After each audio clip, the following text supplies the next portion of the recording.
Hola amiga, hola amigos. Hola, ¿qué tal estáis, chicos, chicas? Esto es Amiga Hablemos, el podcast donde nos sentamos con un cafecito O con un vinito. a hablar de aquello que sentimos, pensamos o hemos callado durante demasiado tiempo. Sin filtros, sin juicios, con muchas risas y destapando alguna que otra verdad incómoda. Porque hablar entre amigas siempre es sana. sana.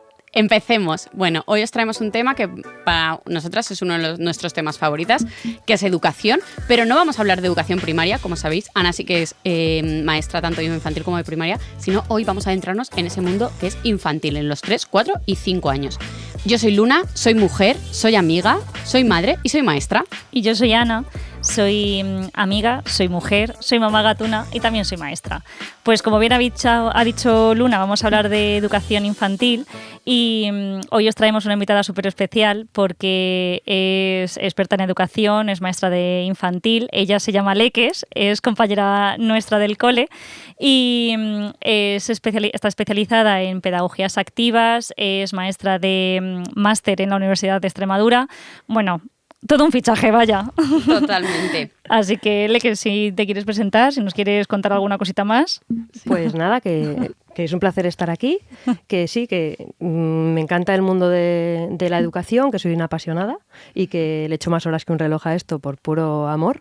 Que cuando termina mi horario laboral sigo leyendo sobre el tema y sigo profundizando y sigo reciclándome, porque al final tanto en el aula como en las clases de la universidad hay que reciclarse cada día porque esto va cambiando. Total. Y implica pues eso, un compromiso personal grande que para mí no es compromiso porque me encanta. Qué guay. Y yo tengo una primera pregunta. ¿Cuál es tu historia? O sea, ¿por qué llegaste a ser maestra? ¿Eres de estas personas que siempre han querido ser maestras o no? Si nos cuentas un poco. Pues mira, yo empecé a ser maestra en realidad desde que tengo uso de razón. Es lo que siempre he dicho que quería hacer. Yo siempre decía, yo quiero ser profe de niños pequeños. Yo quiero ser profe de niños pequeños. Y cuando yo era muy pequeña, yo tendría a lo mejor 6 años, yo me sentaba en el parque y a veces jugaba, como todas las niñas y todos los niños, pero de repente me sentaba al lado de las familias, de las abuelas, de las madres, de los padres, y me quedaba observando a los que eran más pequeños que yo. Y hacía preguntas. Entonces decía, ¿y por qué tal? ¿Y por qué se come la arena? ¿Y por qué le gusta jugar todo el rato a tirar la pelota? Y así, sin darme cuenta, me fui formando en lo que luego fue mi profesión. Entonces, yo desde bien pequeña he tenido esa curiosidad y esa mirada hacia la infancia. Y yo creo que es que luego tuve mis momentos de querer ser otras cosas, ¿no? En plan, bueno, pues primatóloga, bueno, y en el fondo sabía que yo iba a estudiar educación y toda mi familia lo sabía. Sí, estaba haciendo el rollo de, pues como la niña que quiere ser bailarina o tal, pero yo tenía cristalino que iba a hacer esto. Y por suerte la vida me llevó a querer hacerlo. Luego estudié la carrera, me estampé un poco. Entonces, en plena crisis después de la carrera, en la que parecía que no había aprendido nada, decidí seguir estudiando, hice psicopedagogía, descubrí que en psicopedagogía aprendí todo lo que toda maestra debía saber. Y no saben, para mí psicopedagogía fue un antes y un después. Y luego empecé a trabajar y tuve otra pequeña crisis diciendo, yo me esperaba quizá otra cosa, porque al final hay lugares donde el acompañamiento es muy duro, las condiciones son muy duras y el trato a los niños es muy complejo. Así que decidí dar un vuelco a mi vida, me fui a India. Y en India descubrí otras maneras de acompañar a la infancia. Y dije, ¿esto es posible?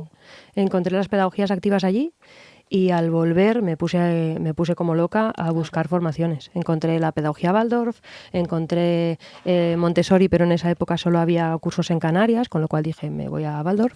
Y luego me especialicé en pedagogías activas, me saqué el posgrado, empecé a especializarme y ahora soy yo la que enseño a otros profes a hacer las cosas de manera diferente. Qué guay. Yo cuando pensamos invitar a una maestra de educación infantil, yo es que tenía súper claro el tema. Porque el que se acompaña de esta manera y a mí me encanta. Y es que los niños de 3, 4 y 5 años estén mezclados dentro de la misma aula. Juntos. Y entonces hoy nos queremos centrar un poquito en ver esos pros y esos contras que hay en esta mezcla de edades.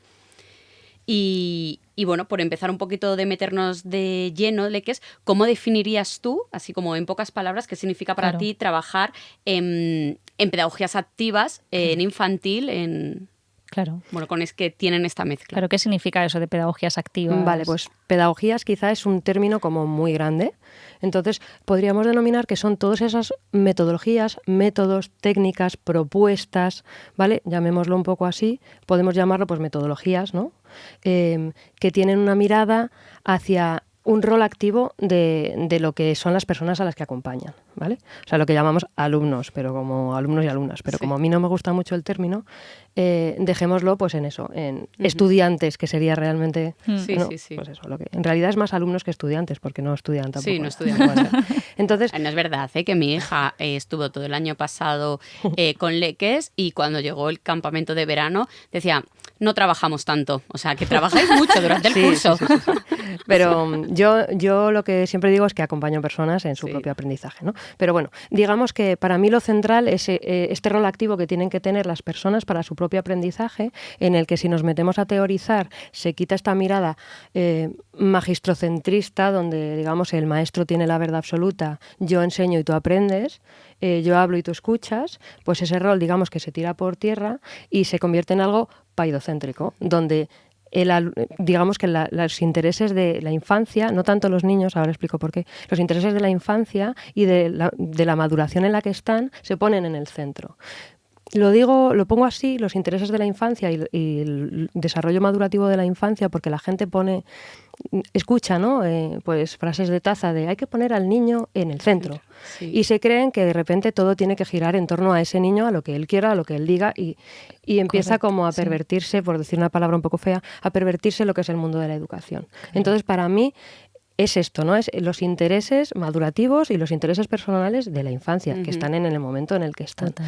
Entonces, es ese cambio de rol que tiene que tener el maestro como para decir, yo estoy un pasito por detrás de ti y me dejo guiar por tus propios intereses, para que tú seas el protagonista de tu propio aprendizaje.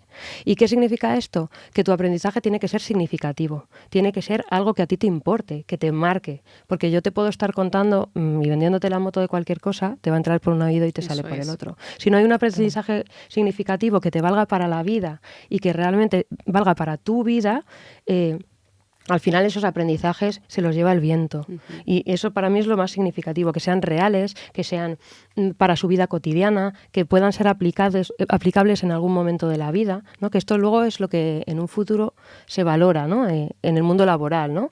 Que luego tú tengas las herramientas para comunicar, las herramientas para decidir, herramientas para ser tú. Entonces luego todo a todo empresario se le llena la boca con todo lo bueno que tiene su equipo, cuando realmente muchas veces los momentos en los que todas esas herramientas deberían haberse adquirido no han podido adquirirse porque estábamos en un mundo magistocentrista, en el que tú, 100%, claro, y luego cuando fuera de época, ¿no? Cuando ya no te corresponde, de repente tienes que como reinventarte y aprender a hacer todo lo que podrías haber sido de pequeño de manera natural. Eso es. Entonces esto es lo que para mí es importante. También este valor del asombro, ¿no? De la investigación, del aprendizaje propio, de la curiosidad, de que todo esto es lo que realmente a ti te marca. Si a ti no te interesa, es difícil ese aprendizaje significativo, ese spark, ¿no? Que se dice, esa no sé cómo se diría en español, ¿no? Está como encender, ¿no? Esta llamita del aprendizaje que dices, wow, ¿no? Estoy aquí. Y estás en el flow, como se llama, ¿no? Estás metido totalmente en la ola. Si te lo están contando y a ti te interesa nada, pues ese flow jamás existirá y esa lucecita nunca se enciende, ¿no? Sí. Entonces, para mí es súper importante. ¿Qué es otra cosa súper importante de las metodologías activas? Lo que llamábamos el segundo maestro y el tercer maestro. ¿Qué es el segundo maestro? Para mí es fundamental el grupo. Porque al final, cuando existe un adulto y un menor, es el adulto el que parece que tiene toda la sabiduría y el niño el que tiene que aprender. Pero si nos quedamos en un segundo plano y es un grupo de iguales el que te enseña y por el que tú puedes aprender y enseñar y mostrar cosas, el aprendizaje es mucho más real. Yo siempre digo, cuando eras pequeño, ¿de quién aprendías más? ¿De tu madre que te decía no hagas esto? ¿O de tu primo que te decía, oye, mira, si lo haces así mola un montón? Tu primo que tenía 3 años más que tú o 2, entonces para ti era tu ejemplo a seguir. Es que el aprendizaje entre iguales es que siempre llega y siempre primaria pasa igual. significativo. Muchísimo pero, o sea, yo también lo pienso como eso, que al final, o sea, aunque tu madre, tu padre o tu maestra es la persona de referencia, la persona de seguridad y demás, o sea, no deja de ser también como la autoridad, ¿no? Y es más divertido hacerle caso a tus iguales que hacerle caso a un adulto. O sea, es que es más divertido. Exacto, sea madre o sea maestro. Sí, claro, total. Entonces el que vaya, pues eso, tu primo, tu amigo, tu no sé qué, que te saque 1, 2, 3 años y que te diga, no, o sea, que parece que estamos diciendo maldades, pero que no es... O sea, simplemente es como otro conocimiento, otro aprendizaje, pero que te lo diga ya alguien como tú es como... Mira qué bien. Y además, claro, y aparte las experimentaciones que uno puede tener con un amigo no son iguales que con un adulto, porque al final el adulto ya está de vuelta. Pero tu primo quiere experimentar y tiene la misma curiosidad que tú y... Voy a ser bruta, pero si os tenéis que estampar, os estampáis juntos y es algo que luego te llevas, ¿no? Es como, bueno, me estampé con mi primo y nos salió fatal. Totalmente. Esto que habíamos pensado. Qué guay fue, qué divertido. Qué aprendizaje nos llevamos, ¿no?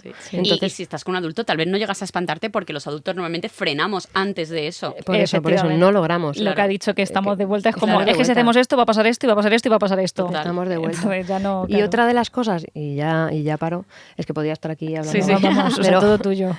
Para mí otra de las cosas súper importantes que tiene todos estos métodos activos, metodologías, técnicas o como lo queramos llamar, es esta idea integral de entender la educación como un todo, ¿no? Porque al final la educación muchas veces tiene un valor como academicista en el que solo se valora como lo intelectual, ¿no? Yo te voy a dar cosas a conocer, que está fenomenal, pero hay otra serie de cosas que tienen un valor también a poner ahí, ¿no? Es como que es toda esta parte de lo emocional, lo físico, incluso lo espiritual, ¿no? Entender al ser humano como un todo, valorando, por supuesto, todo el conocimiento como herramienta principal de la educación, porque al final es esa, pero sin olvidar que hay un todo, que el ser humano, que ya que las familias, por el tema de vida que estamos teniendo, por el ritmo de vida, por lo laboral que te consume, hay una parte de la atención de la infancia que muchas veces no se está pudiendo dar desde casa.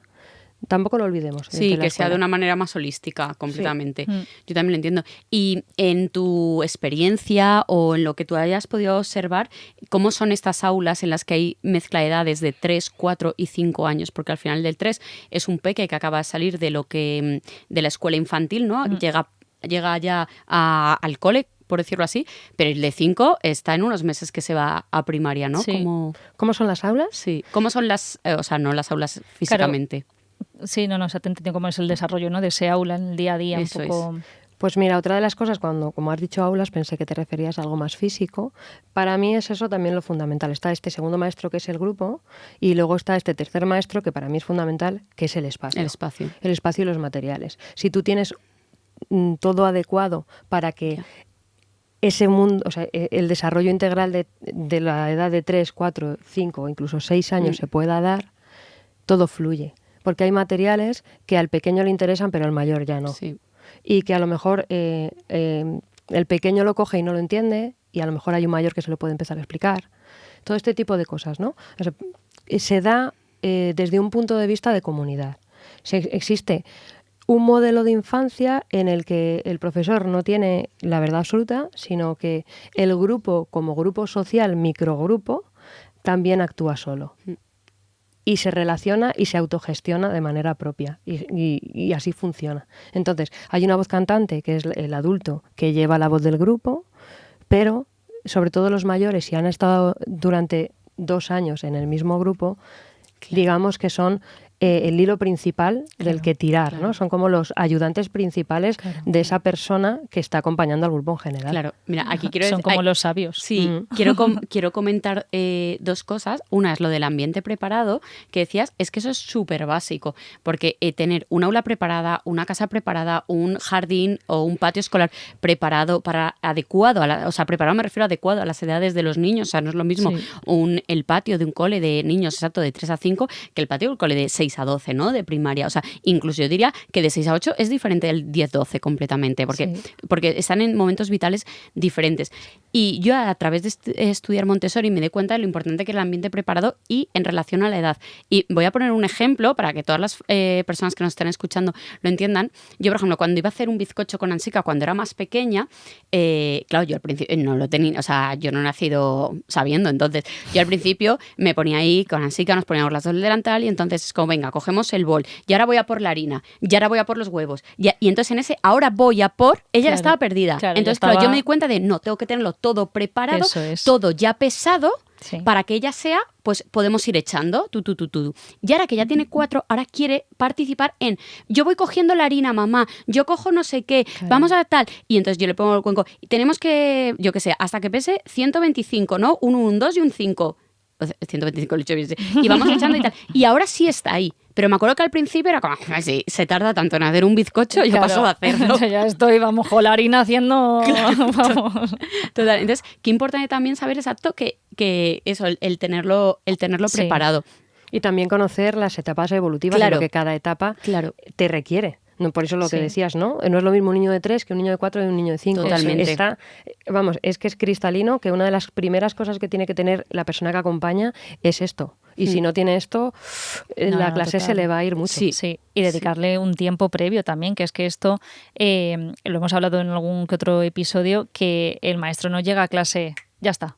Ya todo lo que tengo aquí, o sea, necesitas un tiempo de preparación previo para que todas esas cosas puedan salir, porque es que si no, lo que tú has dicho, se te dispersa todo y se te va la clase que no te funciona nada. Entonces, todo ese tiempo de preparación previo, de dedicación, de tenerlo bien, totalmente. O sea, es que es súper importante, más que el tiempo de acción, ¿no? Digamos. Y luego también lo que has comentado de lo que los mayores como que ayudan a los pequeños en el colegio, tú siempre, o sea, ella en la clase de los 3, 4 y 5, voy a contar lo de los pastores y todo esto, los mayores, los de 5 son los pastores, los de 4 son los ayudantes del pastor y los de 3 son las ovejitas, ¿no? Entonces, yo me acuerdo el año pasado cuando entró Ansika con 3, era como ovejita, pero es que este año, es que no os lo imaginéis, el primer día que tenía que ir al cole, se despertó y hizo, mamá, soy ayudante de pastor. Una revelación fue. Pero os lo juro. Pero claro, si estás en el rollo, por decirlo así, lo entiendes. Pero, o sea, yo me estoy imaginando, o sea, porque se despertó conmigo, pero imaginaos a mis padres que al llegar a despertar y decir, soy ayudante de pastor, sería como, ¿pero qué has soñado? Efectivamente. Pero para que veáis que lo importante que es el sentir, tener esa responsabilidad de, wow, es que ahora yo ya voy a ser de las medianas, aunque sea, o de las mayores, que va a poder ayudar a las ovejitas, pero que voy a poder estar ayudando a los mayores. ¡Wow! Y para los mayores, ser pastores, o sea, cuando les vemos por el cole, en plan de, es que ya soy pastor. Es como, ¡wow! Claro. Esto es brutal, brutal. Esto es un cuento que yo os cuento al principio de curso, en el que a los niños les digo, claro, los que están en el último año, los que ya tienen 5 o 6, lo han escuchado y ya saben cuál es. Pero yo les digo, voy a contar el cuento para las ovejitas, y lo respetan perfecto, ¿no? Entonces, yo les cuento el cuento, pues es simplemente eso, un pastor que de repente se pone malo y necesita a alguien joven que se encargue de las ovejas para que no se pierdan. Y les pongo el símil y les digo, las ovejas son las que se nos pierden, son los de 3 que todavía no están en el grupo. Tenemos que hacer que vengan al grupo. Entonces, por eso los mayores son estos pastores que hacen que no se les vayan las ovejas a ningún lado y que realmente aprendan del grupo, en plan, ven, que te enseño a jugar a esto, ven, que te ayudo con el zapato, ven, que te ayudo, ¿no? Yo soy el que te enseña. Bonito, y los medianos están un poco entre esas dos aguas de si soy muy pequeño todavía puedo ser semi oveja, ¿no? Y si soy un poquito más grande, me creo ya pastor, ¿qué pasa? Que la gran mayoría quiere tirar a ser grande. Entonces, realmente es muy cómodo porque tienes 2/3 del grupo que tiran y fluyen y tienes otros poquitos que están aprendiendo. Entonces es mucho más fácil, porque cuentas solo con la atención, no es que te pongas la atención solo en un tercio, pero que la gran atención la tienes justo en es que, los chiquititos. Es que esto es brutal, o sea, es que de verdad, yo por eso quería hacer este capítulo, es que a mí me parece una pasada, porque de verdad, yo que lo he vivido como mamá, mi hija el año pasado cuando era ovejita y me decía todo el rato, no, porque me estaba ayudando la pastora Maya, o me está ayudando, o sea, es como, joder, qué guay, o sea, es que es una pasada. Y luego también lo estoy pensando para las oyentas y los oyentes que nos escuchan, que son madres, maestros de eso que has dicho, porque es verdad que me lo imagino, porque ya sabéis que yo nunca he sido infantil, pero tener una clase toda de 3 años y sentirte todo ahí sola, y más con las ratios ahora, bueno, que creo que están en 20, es decir, 20, o sea, yo he tenido una de 3 años, no me imagino tener 20, y exacto, no, nos vamos a poner los zapatos, o tal, o sea, me parecería una locura. Dedica media hora de tu tiempo, sí. Claro, o sea, no fluye igual el grupo, claro. No. Claro, Sí. por eso, bueno, luego si queréis lo hablamos más a largo y tendido, ¿no? Pero eso es uno de los contras de los grupos homogéneos, ¿no? Que Claro. al final todos tienen exactamente la misma necesidad evolutiva en el mismo momento y tú tienes solo 2 brazos. Efectivamente. Y la paciencia limitada, Claro, o sea, me refiero claro. que intentas, pues eso, que lo hemos hablado muchas veces, de que te levantas por la mañana y estás con la energía, pero es que, o sea, es que no es directamente proporcional al tiempo que pasa con el desgaste de tu energía. Es que Claro, es total. mucha demanda, mucha atención, mucho foco, mucho tal, y al final pues llega un momento en que son las 12 de la mañana y dices, me quiero ir a dormir. Jo, aquí también quiero aprovechar en poner en valor a las maestras y a los maestros de educación infantil, porque es verdad que siento yo que en los ambientes que yo me he movido más de pedagogías alternativas, ya sea de formación Waldorf o Montessori, siempre se pone mucho foco en la importancia que tienen los niños que están en infantil y las acompañantes que acompañan a esos niños para luego pasar a primaria, porque es verdad que socialmente lo importante, bueno, lo más importante es el instituto, pero luego está la primaria, luego está infantil, y lo peor es como lo de 0 a 3, que es como, no sería al revés, que es cuando los niños son más vulnerables, o sea, que es como está proporcionalmente al revés. A nivel social te refieres. A nivel social, creo que está. Creo que Sí. A nivel social para mí está completamente al revés, porque realmente, o sea, no voy a decir nada que no haya dicho ya la ciencia y la neurociencia, ¿no? Digamos que está claro que las primeras bases de la personalidad se dan en los 0 y los 7. Entonces, si tú quieres hacer de tu persona alguien que realmente tenga las herramientas para que el día de mañana pueda llevar las riendas de su vida, ya no te digo que sea productivo, sino que lleve las riendas de su vida, le tienes que dar las herramientas entre los 0 y los 7, 6, 7, ¿no? Sí. Cuando realmente el prestigio se va a lo de arriba. Sí. Lo de arriba es si al final le estás dando valor a lo académico y cuanto más en la cabeza, mejor. Cuando realmente, lo que decimos siempre, es como de un árbol lo más importante no son las flores que le salen en lo alto de la copa del árbol, sino las raíces. Si no tiene unas buenas raíces, el árbol se te va a caer. ¿Y por qué será, chicas, que socialmente se le da mucha más importancia a primaria o el instituto que a infantil? O sea, esto está fuera de guión, ¿vale? O sea, lo suelto aquí ahora. Yo creo que porque realmente vivimos en una sociedad donde se da importancia a lo intelectual por encima de todo. Y a lo que, o sea, mira, yo esto te lo voy a extrapolar, ¿vale? A por qué hay profesiones, ¿no? en el día a día que desde nuestro punto de vista, por ejemplo, la educación, la sanidad, son como pilares, vamos, que son indiscutibles y sin embargo está mal valorado socialmente. Y luego hay otros pues que no, o sea, me refiero, ¿vale? Que siempre lo hablamos con pinzas, no es por desprestigiar absolutamente a nadie, pero por ejemplo, al igual que la informática, es una carrera importante, pero no es un pilar. O sea, es que es así, no es un pilar y sin embargo está muchísimo mejor valorado socialmente. Y yo económicamente. Por eso, y yo creo que es por el producto que vende, ¿sabes? Por el nosotros trabajamos con almas humanas, como digo yo. Ya, pero al final la productividad. Claro, está ahí. efectivamente, pero yo creo que es eso, yo creo que es la demanda, la productividad, lo que realmente la sociedad coge, no es beneficioso ya. ¿Sabes? No es, o sea, es un proceso y a ver, seamos realistas, la sociedad quiere las cosas ya. No quiere que de aquí a 20 años tú seas productivo. Lo quiere ahora mismo. Sí, pero de verdad claro, es que entonces los niños no son productivos, los mayores tampoco y los cuidados tampoco. Efectivamente. Entonces al final un niño no es productivo, un anciano tampoco y cualquier cosa que tenga que ver con el cuidado de estos sectores, ¿no? O la discapacidad o tal, se infravalora porque no tienen una productividad que vaya a dar dinero a la sociedad. Claro. Entonces todo lo que son trabajos relacionados con los cuidados de estos, de todos estos núcleos de personas, se infravalora. Pero es que luego es lo que tú decías, que es que esto lo hablamos en nuestros círculos también, pues esto ha salido en mi círculo de amigos y digo, como que me da mucha rabia porque digo, joder, es que luego tú quieres en tu empresa a gente que sepa resolver conflictos, que tenga una serenidad, que no se deje llevar por los impulsos, que, ¿sabes?, que pueda ser asertivo, que sea buen compañero, que no sea no sé qué, o sea, y todo eso leches, se aprende en infantil. Se aprende en infantil, ¿sabes? eso Y en es. las primeras etapas de primaria, o sea, que un niño no... Pues eso, que sepa controlarse, que sepa realmente ponerse en la situación del otro, que le surja cualquier problema y tenga, pues eso, una variedad de escenarios donde, vale, a ver, ¿qué es lo que puedo hacer? Venga, ¿cómo te puedo ayudar? Pero ojo, es que eso se pide en habilidades en empresas macro. Total. Y eso no se ve.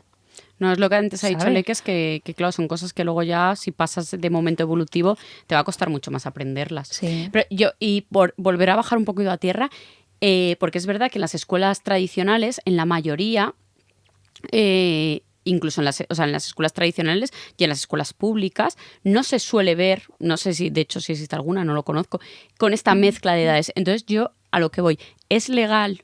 En la Comunidad de Madrid, En la ¿no? Comunidad de Madrid, hablamos en Madrid, que es lo que nosotras controlamos, la mezcla de edades de 3, 4 y 5 años, o sea, hacer clases O sea, como mixtas. es la normativa, ¿no? Eso Hay es. de manera legal.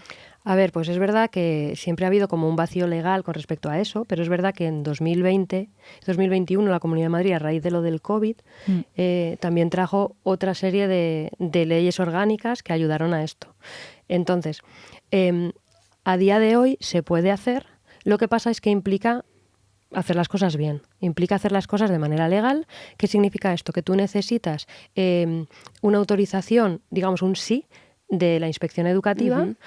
Y luego necesitas que te legalice lo que es la dirección territorial, ¿no? La DAT, la área del territorio. Entonces, cuando tú tienes esto, tú como centro tienes que, digamos, justificar, presentar un proyecto pedagógico a la DAT y a la inspección, que ellos te tienen que avalar. Entonces, cuando la inspección te avala, se pasa a la DAT, a la dirección del área territorial, y teniendo el sí de la dirección del área territorial, tú puedes mezclar grupos. Sobre todo si tú tienes un proyecto pedagógico concreto con una pedagogía concreta, esto es más fácil. O, por ejemplo, si estás en una zona rural o cosas así, es mucho más fácil, porque te dan el sí, sobre todo dependiendo del alumnado que tú dices que tienes, o de las ratios que quieres poner. Entonces, ahí sí. Se puede jugar con los espacios que tienes que tener, porque muchas veces lo que te dicen es que tienes que tener un aula por edad, pero estas edades pueden estar mezcladas desde más o menos 2020-2021 presentando este proyecto. Claro. Entonces sí se puede. Lo que pasa es que normalmente las clases son tan grandes que es un imposible. Porque si tú pones ratios de 20, te van a decir que no, porque son 20 de 3, 20 de 4. Entonces eso es un imposible y normalmente te lo tienden a tirar. Si tú tienes ratios más bajas y tú tienes un modelo pedagógico concreto o perteneces a zonas rurales o lo que sea, tú haces un proyecto pedagógico que te tienen que avalar desde inspección educativa. Entonces sí se puede hacer. Claro, la verdad que desde aquí yo hago un llamamiento porque de verdad es que es súper positivo. Yo, vamos, es que le veo pocos... Sí. Le veo todos pros, eso es, sí. Claro, a mí también me da un poco de rabia porque yo la experiencia que tengo de maestra de educación infantil no ha sido agrupando grupos, sino ha sido en escuela infantil, pues de 0 a 1, de 1 a 2, de 2 a 3, de 3 a 4, de 4 a 5 y de 5 a 6. O sea, ha sido como pum, pum, pum. Han sido por bloques. Pero luego, por ejemplo, hay espacios donde sí algunas veces se juntan, que puede ser en los patios o puede ser en la hora de la comida. O sea, no siempre, porque cada uno, claro, no puedes juntar a niños de 1 o 2 con los de 3 4. O sea, no puedes.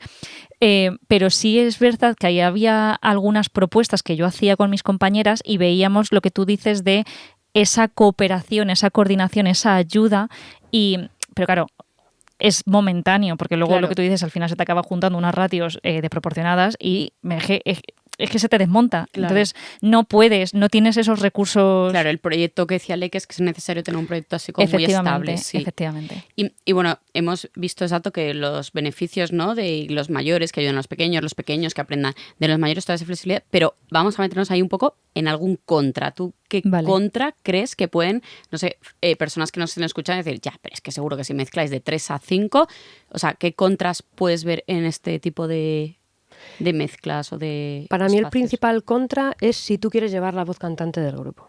Para mí ese es el principal contra.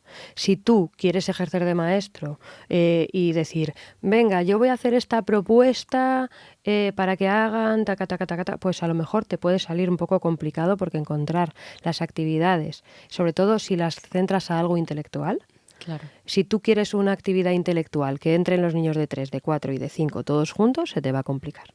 Se te va a complicar mucho, porque tú llevas la voz cantante. Si tú tienes ese es el principal contra, ¿no? Sí. Porque al final, en la tradicional, tú llevas la voz cantante, todos tienen el mismo momento evolutivo y tú puedes enseñar más o menos lo mismo y hacer algo homogéneo, incluso en contenidos. Esto es muy complicado en un grupo heterogéneo, si tú quieres ir a lo intelectual.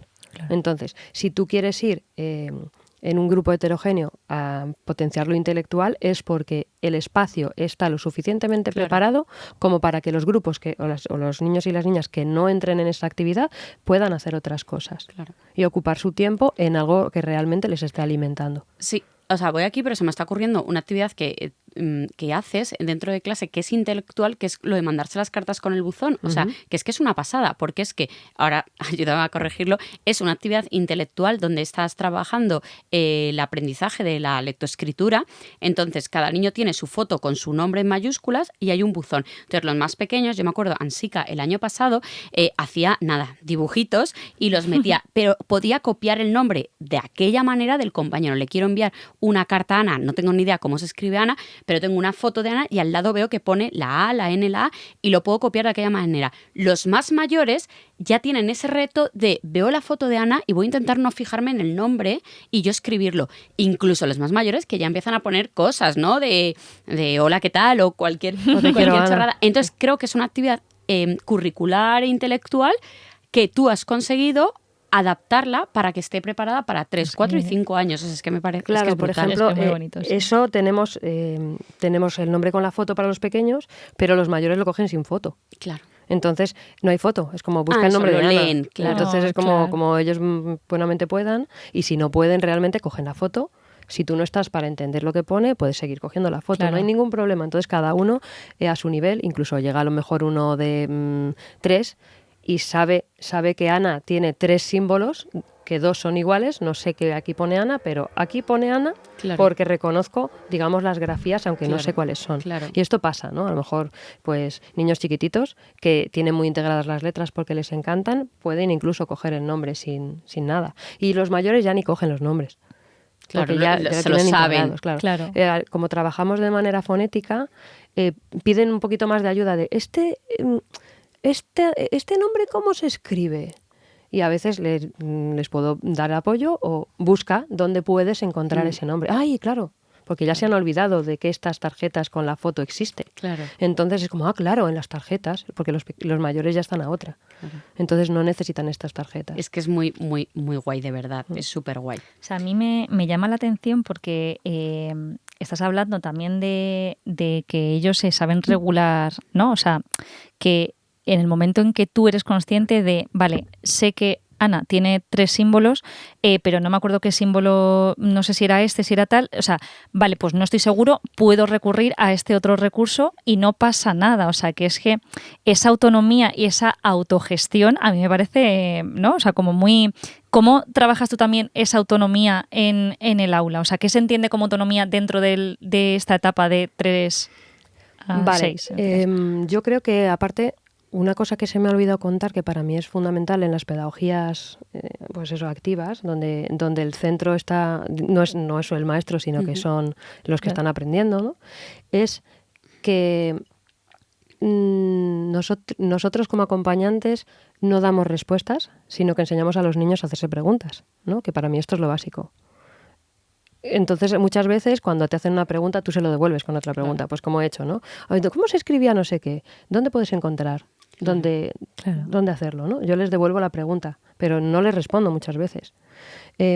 Entonces, para mí, esta es la parte de autonomía, en no darles las cosas, sino hacer que ellos, de manera autónoma, pues con mi ayuda, cuando yo les reboto la pregunta, ellos piensen cómo poder hacerlo, ¿no?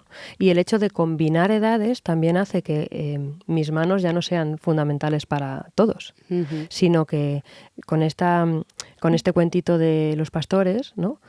Hacemos que los pastores también ayuden a esa autonomía de los pequeños. Es como, es que Pepita no se está poniendo los zapatos y no podemos salir al jardín.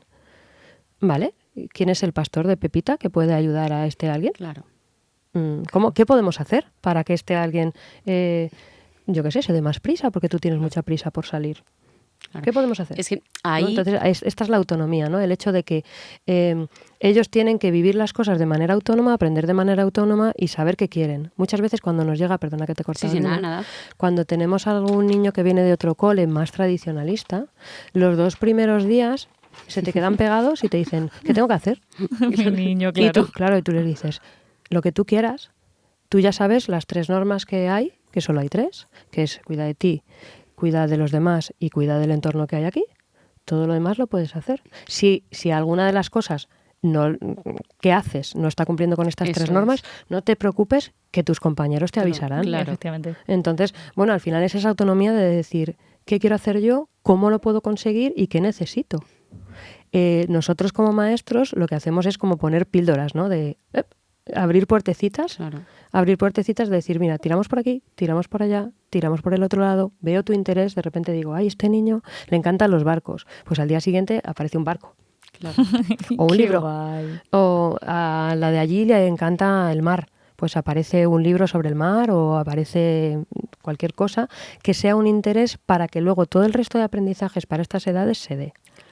Y yo creo que esto es lo principal de la autonomía que decimos, ¿no? El no tener la verdad absoluta, sino tú tienes las herramientas dentro de tus capacidades para llegar a hacer lo que tus intereses te dicen que puedes hacer. Es que me van surgiendo como muchas preguntas, pero es verdad que mientras vas hablando se van resolviendo, ¿no? Porque, claro, yo estaba pensando, digo, ya, pero no es tan sencillo, ¿y cómo lo haces? Y lo vas soltando. Y otra cosa que me ha venido a mí, y es que esto me ha pasado, que en este tipo de escuelas muchas veces dicen, bueno, pero es que en infantil, como los niños cuando se mezclan edades, muchas veces no hay propuestas, como has dicho, tan dirigidas, ¿no? Y dicen, bueno, es que como es todo el rato juego libre, qué fácil es, porque solo tienes que hacer, o sea, no sé, como acompañar una ludoteca, por decirlo así, ¿no? Y es como, a ver, no es como una ludoteca porque detrás, o sea, me estáis escuchando, hay muchísimo trabajo, ¿no? Es que lo del juego libre, o sea, no es lo mismo juego libre que juego dirigido, que juego, ¿sabes? O sea, me refiero que puede ser juego libre, pero dentro de las posibilidades que te estoy dando juego libre. O sea, que yo hay veces que lo pienso de libertad o libertinaje, que es totalmente. Que hay que saber diferenciar dónde... Claro, es que nosotras estamos muy metidas en el mundo pedagógico, pero hay familias, por ejemplo, que se dedican a completamente otra cosa y que no tienen por qué estar metidos en esto y escuchan juego libre y piensan que el niño haga lo que le dé la gana. Sí. Y al final no. Creo que a veces el nombre de juego libre hace equivocar a gente que no está en este mundo y tendría que llamarse juego autónomo. Sí. Juego autónomo, juega tú. No, y yo te doy las herramientas dentro de unos límites, porque yo siempre digo que no hay más límites que en los sitios donde tú puedes ser autónomo para hacerlo todo. Yo también pienso eso. Entonces, nosotros tenemos, lo sabemos, ¿no? Nuestra escuela tiene, como la nuestra, cualquier otra que tenga pedagogías activas donde realmente los niños sean los que cogen las riendas de su propio aprendizaje, no puede haber más límites, límites como camiones, ¿no? Porque al final tú eres libre siempre y cuando respetes la libertad del de enfrente. Y para entender la libertad del de enfrente tienes que tener unos límites muy claros y muy naturales en el fondo. Al final son límites sociales para que todos fluyamos y funcionemos. No es que yo te ponga un límite porque sí, sino que es que son consecuencias de manera natural. Es que si tú gritas, el grupo no funciona. Claro. Y si te gritan a ti, tú no funcionas. O sea, son como cosas muy básicas, ¿no? Que al final no es tanto funcionar por castigos, ¿no? Que muchas veces pasa, sino por consecuencias naturales, que es como, es que te estás dando cuenta de la consecuencia de tu acto, ¿no? Claro, es como, es que no, esto no fluye. Eso es. Y entonces, ¿cuál sería el papel de la maestra, ¿no? Dentro de esta autonomía, ¿no? ¿Cómo se equilibra la intervención que tiene que tener en esta libre elección de los niños, ¿no? Vale. Nosotras, como maestras acompañantes, dentro de las pedagogías activas, lo que tenemos que ver siempre es el momento evolutivo en el que estén los niños, no pararé de repetirlo, digamos, las posibilidades o capacidades que cada niño puede tener y sobre todo confiar mucho en las posibilidades que hay, es decir, confío y soltar mucho de toda la mochila que llevamos. Es decir, nosotros llevamos una mochila en la que los adultos nos lo han hecho todo porque llevamos toda la vida haciendo, o sea, yo me imagino un niño de 3 añitos, ¿no? Llevan toda la vida haciéndomelo todo y por inercia me lo siguen haciendo. Claro.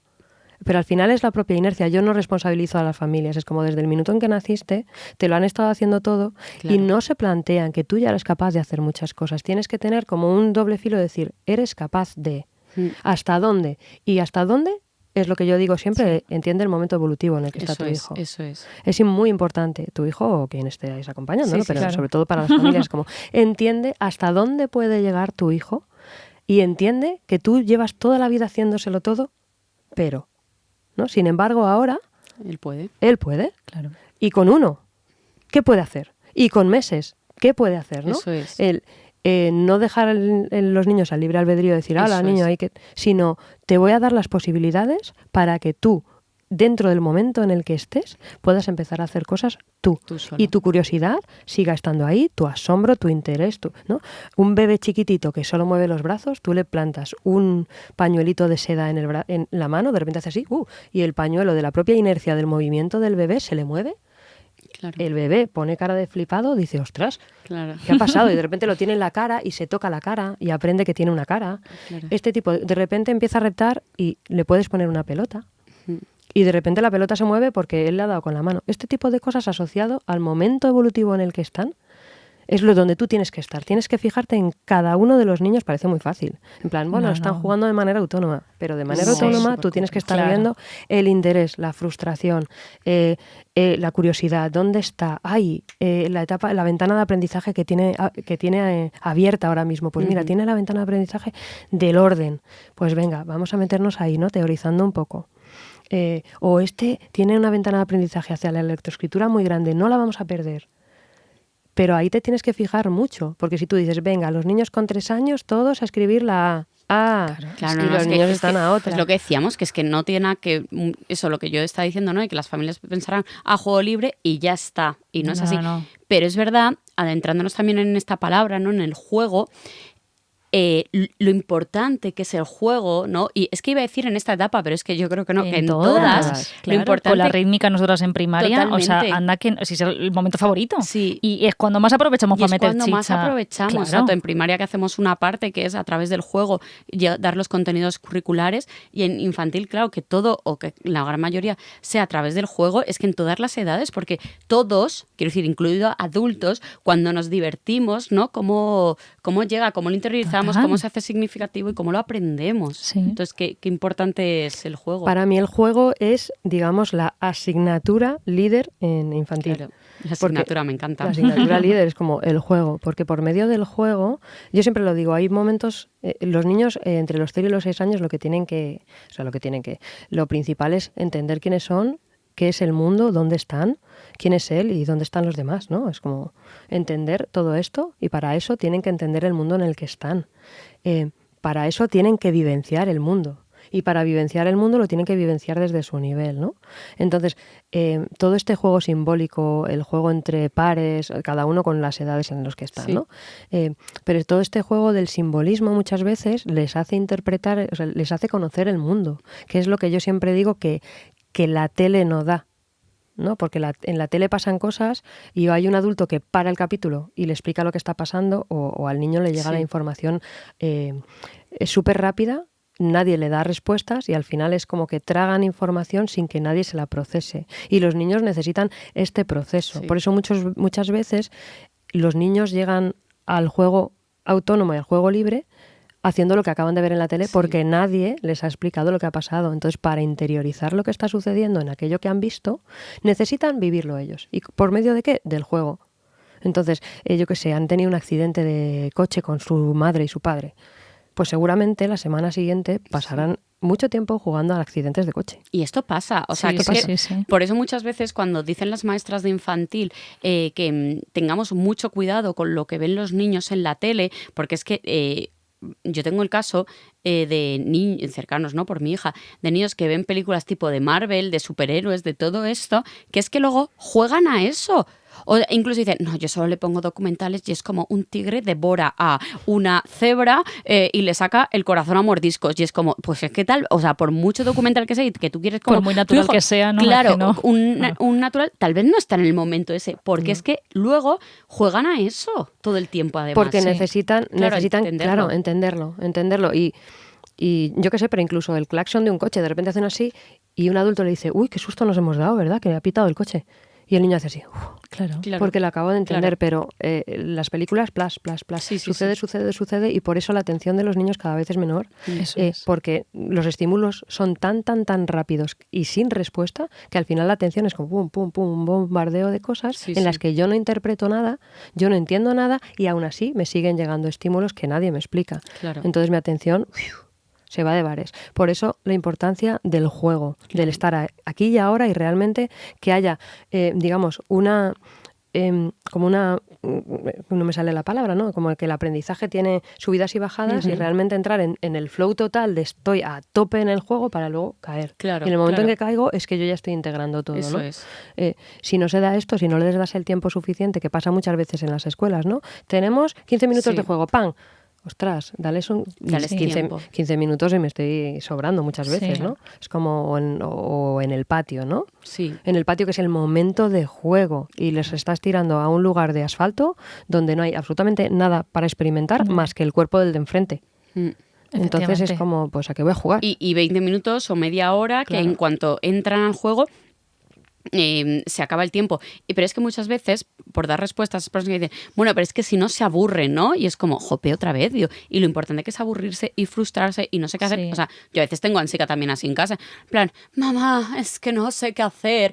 Y tirada. Y que yo le digo, bueno, pues piénsalo porque tienes un montón de posibilidades. Claro, sí, no, pero y es cierto, mira, a mí hay una cosa que has dicho antes, Le, que es lo de que en las familias, que seguramente lo hemos escuchado mucho, lo de es que es muy pequeño, ¿no? Y parece que se justifica todo. Y yo creo que es el desconocimiento de lo que tú has dicho, de no entender ese proceso evolutivo que tiene el niño. Y parece que ni le pones límites, ni le pones juegos adaptados a su nivel, ni le pones tal, ni le explicas por todo eso, y al final lo acabas justificando como es muy pequeño. Y claro, y te quedas, yo al menos como maestra, me quedaba un poco con la interrogante gigante de ¿y qué? O sea, Claro. ¿y cuándo va a dejar de ser pequeño para ti? ¿Cuándo vas a empezar tú como papá o como mamá a darte cuenta que realmente lo que necesita tu hijo es esto, y por muy pequeño que sea un bebé, que tenga meses, esas posibilidades que tiene dentro del momento evolutivo en el que está? Y ahí entra, pues, juego, límites, comidas, vestimenta, estímulos, Eso entra es. todo. Y es tan importante comprenderlo, porque al final se te junta con 5 años, 6 años, 7 años, 15 años y dices, ¿cuándo va a dejar de ser pequeño? O sea, porque yo tengo 32 años y sigo siendo la pequeña en mi casa. Entonces, es como para ti cuando dejas de ser pequeño. Entonces, la importancia de ser consciente y consecuente de que tienes una personita chiquitita y estás haciendo su proceso, y que tú estás ahí acompañándole como adulto y tienes que comprender ese proceso en el que está. Y entender que es pequeño para qué, ¿no? Eso Porque es es. como, te parece muy pequeño para hacer este tipo de cosas, pero te parece fenomenal que esté viendo una película que Claro, a saber qué, ¿no? eso es. ¿Te parece genial que un niño de 3 años esté viendo la película 7 de Harry Potter? Mm. Pues a Es lo que mejor, no, ¿no? claro. Claro, a claro, lo mejor. totalmente. Y bueno, antes de, por ir cerrando, porque el tiempo se nos va, que es que últimamente estamos grabando capítulos súper largos. Es que son muy interesantes. Son Es que no superinteresantes, sabemos sí. cuándo parar, porque realmente hay tanta información. ¡Hola, Vivi! Sí. Está aquí Queen. Sí, da para más. Pero yo no quería cerrar sin contar una anécdota que a mí me pasó en la escuela en la que estamos. Yo, como sabéis, estoy en primaria y es que siempre cuento esto y lo cuento un montón en los cursos a los que imparto clases. Para que demos la importancia real que tienen las acompañantes de infantil, yo en los días de lluvia en nuestro colegio tienen los niños que ponerse su pantalón de lluvia, su abrigo de lluvia, sus botas de lluvia, y con todo ello salir al jardín. Entonces, claro, cuando llueve, yo como maestra de primaria, llueve, ¿y qué hago? Decir, ¡uy! Está lloviendo, hay que ponerse la ropa de lluvia. Y yo ya digo, está lloviendo, menudo jar y tal, Bueno. ahora van a venir mojados, tal, no sé qué. Pero vamos, que se tienen que poner la ropa de lluvia, y que si vuelven mojados y se les ha metido el agua por dentro y se tienen que cambiar de ropa, yo les tengo que decir, sí, te has mojado, cámbiate de ropa. O sea, que es que tengo que hacer cero, que lo mío tengo que decirlo. Entonces, yo me acuerdo un día estos de lluvia que digo, qué pereza, tal, está lloviendo, venga, se lo voy a decir a los niños, chicos, que está lloviendo, poneros la ropa de lluvia. Y en ese momento me iba hacia el despacho donde está infantil. Y ahí veo un despliegue de medios increíble. O sea, pero increíble, increíble, increíble. Cada niño se ponen primero en el suelo su chubasquero, sus botas de lluvia, su pantalón, luego van los mayores ayudando a los pequeños vistiéndose, no sé qué. Que yo decía, madre mía, yo me estaba quejando de primaria, digo, esto sí que es un despliegue de medios. Y hubo una parte de mí que dije, agradecimiento absoluto, porque que yo pueda decir, está lloviendo, poneros la ropa de lluvia, es gracias a este Harry que tiene aquí montado en infantil. Sí. Exacto. Ahí, súper gracias, porque, bueno, increíble. Es que siempre cuento esa historia porque es como... O sea, es como llevar a tierra realmente la importancia que tiene la etapa de infantil, que los niños cojan autonomía y que para que luego en primaria, exacto, es que, y no sé cuánto tiempo invertís en que los niños se pongan la ropa de lluvia, porque es que en primaria ni lo contamos, quiero decir, ni lo contamos porque es como, chicos, ya está, porque ya se les ha dado ese tiempo que cada uno tiene que hacerlo y ya llegan a primaria, pues nada, cada uno va a su casillero, pum, botas, el pantalón, ya saben, el pantalón tiene que ir así, la bota por encima, tal, no sé qué, el chubasquero, de esta manera, capucha sí, capucha no, tal, no sé qué, me he mojado, tengo que ir, coger la ropa, meterlo en una bolsa, lo mojado, tal, porque eso se ha ido haciendo y acompañando en infantil. Y ahí es como... Sí, es un despliegue de medios grande. Sí. Y a ver, en infantil los horarios tienen que ir muy fluidos. Y entonces yo siempre digo que no son tanto los objetivos que tú te marcas como adulto, sino los objetivos que se ponen ellos. Y para ellos el reto principal de hoy ha sido ponerse las botas, porque tengo 3 años, y lograr ponerme el pantalón y poner la gomita por debajo de la bota. Y hoy lo he conseguido. Ese es tu reto. Y si has estado media hora haciendo eso, ole tú. Y ya está. Y si al final estás media hora, pues te dejo media hora. Mañana, a lo mejor, a veces llega la frustración de, es que he jugado muy poco. ¿Recuerdas que has podido ponerte la bota solo? Eso es. ¿No? Entonces es como darle valor a lo que realmente tiene valor. Claro. ¿Te acuerdas que te has puesto? Sí, te has quedado muy poco tiempo jugando. ¿Te has dado cuenta lo que te ha costado y todo lo que te has esforzado y has logrado ponerte tú solo la bota? ¿Es verdad? Ya sabes cómo se hace. Mañana, a lo mejor, pues, si te la puedes, si ya sabes cómo se pone, a lo mejor tardas un poquito menos en ponértela y puedes jugar más en el jardín. Claro, es que eso es genial y que no vaya el adulto a ponerle la ropa de lluvia porque salgamos. A mí me pasa, o sea, que yo luego me voy a parte madre y a veces no voy a luchar una hora, una salida de casa durante 3 horas porque tal vez tenemos que ir, no sé, a coger un tren. Pero cuando puedes dar el tiempo y brindarlo y que no tengas que, porque entiendo, o sea, quiero decir que como madre entiendo que a veces tenemos que ir a coger un tren, vas con 1 hora y te planto yo la bota de lluvia, la gomita por fuera o lo que haga falta. Pero muchas veces es como, vístete tú. O sea, yo ahora tengo a mi hija que, claro, es como ella tiene toda su ropa a su altura, entonces ella la puede elegir y bueno, hoy Ana ha visto la foto de cómo se ha vestido ella. Pero bueno, yo exactamente, si tal vez tengo que ir a algún sitio, no sé, me lo invento, a un sitio que lleve un protocolo indumentaria, tal vez la he visto yo, pero que ella tenga esa autonomía de vestirse y que lo haya logrado y que haya podido tener el tiempo de media hora, si ha necesitado, pues media hora, es que es fundamental, que repito, entiendo, como madre, que hay veces que la vida no es tan sencilla, pero, si en los coles se les puede brindar esto, pero es lo que hablábamos, es que es un proceso, o sea, que no es solo lineal hacia arriba y ya está, o sea, que pues habrá veces que puedas, otras veces que no, habrá veces que sí puedas un poquito más, otras veces un poquito menos, otras veces que no puedas nada, eso es. y que, o sea, pero, ¿sabes? Pues lo que decía Leques, hay que ver el proceso en el que está, hay que ver el momento en el que está, hay que ver las necesidades que tiene. Y a partir de ahí empezar a funcionar. No va a ser siempre esto, pum, pum, pum. No. O sea, no funciona así. No. Por eso es tan importante tener unas ratios adecuadas, un equipo docente adecuado, o sea, las suficientes manos, la suficiente formación como para entender dónde estás. La formación personal como acompañante es fundamental, porque si no te puedes desquiciar estando con un niño media hora con la bota. Entender que el grupo también puede hacer sus labores y decir, bueno, queremos salir, recordad que somos un grupo y que intentamos salir el máximo número de niños posibles al jardín, porque si no se va a quedar solo. Entonces, ¿qué podemos hacer? ¿Le puedo ayudar? Perfecto. Claro. Pues vamos a ayudar. Claro. Entonces, tirarles la pelota al grupo, decir, ¿qué podemos hacer por él? ¿No? Porque él también está a lo mejor frustrado, lo que sea. Y hay también familias que confíen, ¿no? O que vayan en consonancia con ese proyecto. Claro, el hecho de dar importancia a lo que evolutivamente tiene importancia, no tanto al académico, sino pues eso, toda esta autonomía, todo el juego, esta capacidad verbal de decir quiero o no quiero, me gusta o no me gusta, lo entiendo o no lo entiendo, me frustro o no me frustro, todas las funciones ejecutivas que se tienen que ir haciendo, que es como la inhibición, el control de impulsos, la memoria. Me acuerdo cómo lo hice ayer. La organización. Toda la organización de pasos, la planificación, entra ahí desde bien pequeñitos. Entonces, qué pasada, me encanta. Yo necesito decir que quede claro que, por favor, que sea la última vez a toda la persona o personas que hayan dicho que infantil es una etapa de hacer macarrones en plan en collares y pinta y colorea, que sea la última vez, por favor, que lo digáis. Por favor, Un sí. respeto. Sí. O sea, no solo hacemos eso, ¿vale? Que lo hacemos, pero no solo es eso. Y detrás de todo el collar de macarrones Eso es. hay Eso es. todo, pues eso, una serie de objetivos que tenemos que cumplir, como motricidad fina, no sé qué. Podríamos hacer frustración. una disertación Sí. acerca de la actividad de hacer un collar de macarrones. Así que, Exactamente. por favor, un respeto, lo pido ya, ¿eh? Claro. Bueno. Jo, pues me encanta el capítulo. La verdad que es que me quedaría hablando 125.000 horas más, pero se nos va muy largo. Sí. Así que nada, Leque, es agradecerte mucho, Infinito. muchísimo. Me ha- Sí. Muchísimas gracias Sí, a vosotros. o sea, por es un la gustazo invitación. haberte escuchado de, pues eso, todo dar voz al mundo de infantil y más concretamente en ¿no? En esta especialización Eso que, es. que yo creo que, no sé si lo conoceréis, yo no lo conozco porque estoy trabajando en un cole que lo brinda, pero anteriormente yo no tenía ni idea de todo esto y gracias a profesionales como Luna y como Leques lo pude descubrir.